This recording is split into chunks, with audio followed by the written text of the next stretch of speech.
علیکم ورحمۃ اللہ وبرکاتہ۔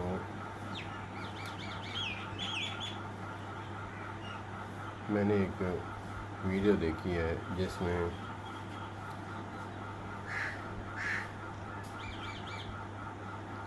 ایک عالم دین کا بیٹا جس کی عمر تقریباً 40 سے اوپر کی، تقریباً جو ہے نا 20 سال تقریباً جو ہے وہ کینیڈا UK میں گزار کے آیا۔ اس کا انٹرویو تھا، اس نے توبہ کی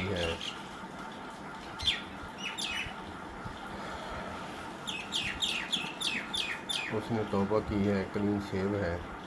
اللہ پاک ان کو مزید استقامت دے، اللہ پاک ان کی حفاظت فرمائے۔ اور انہوں نے والد گرامی کی طرح ذکر کیا، خوب روئے اور ہمیں بھی رلایا۔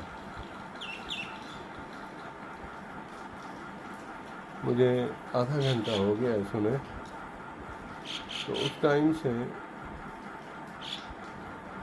میرا جی اتنا بھرا ہوا ہے کہ ہم کس نہج پہ چلے ہوئے ہیں، اللہ سے ہم دور ہیں، اس کے پیارے حبیب حضرت محمد کریم صلی اللہ تبارک و تعالی علیہ وآلہ وسلم سے بھی دور ہیں۔ تو جو ویڈیو بنانے کا مقصد ہے، میں اس بات پہ آتا ہوں۔ مجھ سے بات نہیں ہو پا رہی، میں وہی بات کرتا ہوں۔ میں یہ سوچ رہا تھا کہ ایک عالم دین، میں ان عالم دین کا نام تو نہیں جانتا، انہوں نے لیا ہے، لیکن میں مسلک کا نام نہیں لوں گا، کیونکہ یہاں آ کر لوگ جو ہیں اپنی آخرت بھی برباد کر دیتے ہیں، چاہے جس مسلک پہ بھی ہو، لیکن ان کی جو رب کے ساتھ تعلق تھا، اس کی بدولت ان کو آج کھویا ہوا بیٹا رب سے مل گیا۔ میں نے یہ سوچا کہ ہمارا کون سا عمل ہے جو ہماری اولادوں کو اللہ کی طرف کھینچ کر لائے گا؟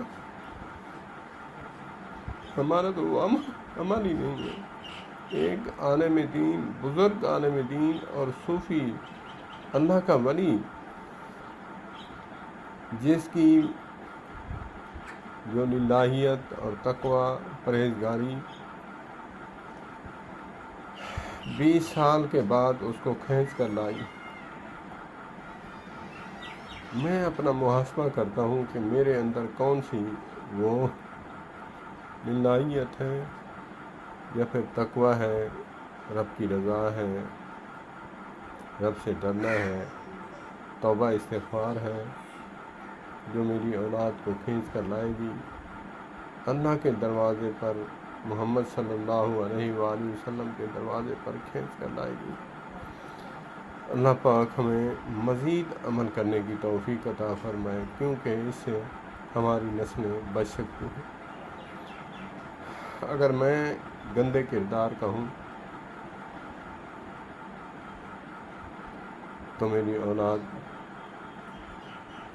کیسے اس طرف آ سکتی ہے؟ وہ الگ بات ہے کہ اللہ پاک ان کو ہدایت دے۔ بروں سے بھی اچھے نکلے ہیں، اچھوں سے بھی برے ہو گئے ہیں، یہ بات الگ ہے، لیکن ایک ایگزامپل کے طور پر جو والد گرامی کی وہ تعریف فرما رہے تھے، کلین شیو تھے، اور وہ کہہ رہے تھے کہ مجھے کسی بزرگ کی ضرورت ہے جو مجھے اس راستے پہ چلا دے، میرا محاسبہ کرا دے۔ اللہ پاک ان کی حفاظت فرمائے، اور اللہ پاک ہمیں بھی عمل کی توفیق عطا فرمائے۔ السلام علیکم ورحمۃ اللہ۔